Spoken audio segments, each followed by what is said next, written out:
Hey guys, my name's Charlotte. I'm one of the directors of Apollo 13. I thought I'd take you on a little tour of our set. So here we are. You can see the chaps in the background. We have a Jim Lovell.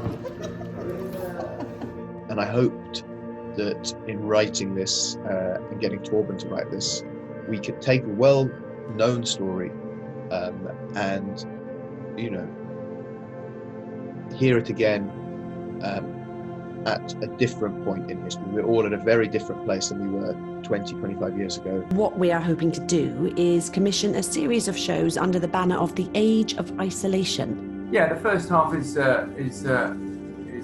partially the edited transcripts of the point up until they get to the moon. Are you? Yeah, I'm okay. My time has been and gone.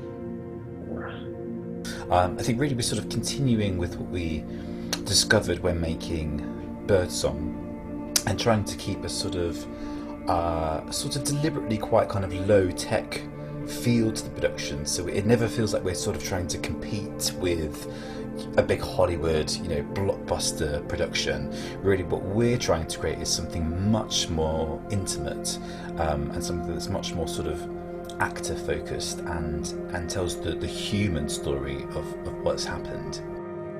This is the crew of Apollo 13 wishing everybody there a nice evening. We're just about ready to close out our inspection of Aquarius and get on back for a pleasant evening in the Odyssey. By continuing to push and ask questions of this form that we're creating, this hybrid between theatre, film and radio, there's somewhere that sits between all of those. We might end up creating a form that might live beyond these months. Because we have two different sets of characters, we've got the present day astronauts and we've got the astronauts at the time in 1970. We had another studio where we filmed with cameras, with much more typical filming equipment than iPhones.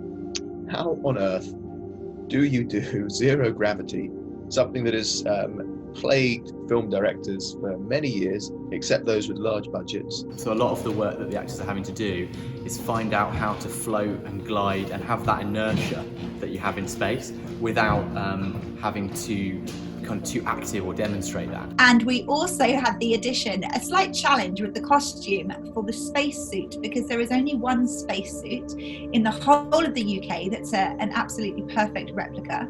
And so what we had to do, particularly during these COVID times, was film each of the actors in a green screen studio in the spacesuit. And then the spacesuit went away for 3 days to be sterilised before the next person could be in it. It really pushed us and our actors, who are becoming one-person film crews, you've got to remember, as in they get sent their green screen, they get loads of lights that we sent them iPhones that had this app loaded in, and they had to learn how to set up their lights, how to get the green screen, the distance between green screen, camera and actor, where to light, how to change those lighting settings. That's where the directors talk to me there, and that's what actually does the filming. And that's how I see what I'm filming, and that's my bed in the background. So that's how the magic happens. One of the things that's just tremendous is that what we expect from these actors, particularly the three younger astronauts, is that we are requiring of them not only to be really talented and brilliant actors, but to be technically minded and to make choices. We're not there. We're saying to them, we'd like you to look at this angle, we'd like you to move to this perspective. Please make sure your green screen isn't creased. Please make sure your microphone is working. We're relying on them to make those decisions. Also, you're set on 48 frames per second right now. So you need to go into that cog and make sure it's 24. Yeah, at the beginning you kind of went off that way a little bit, but it's not the end of the world because we'll have enough, but it's just much as you can stay within the green screen. Well, the feeling's mutual, Fredo. Nora, the better man to die with.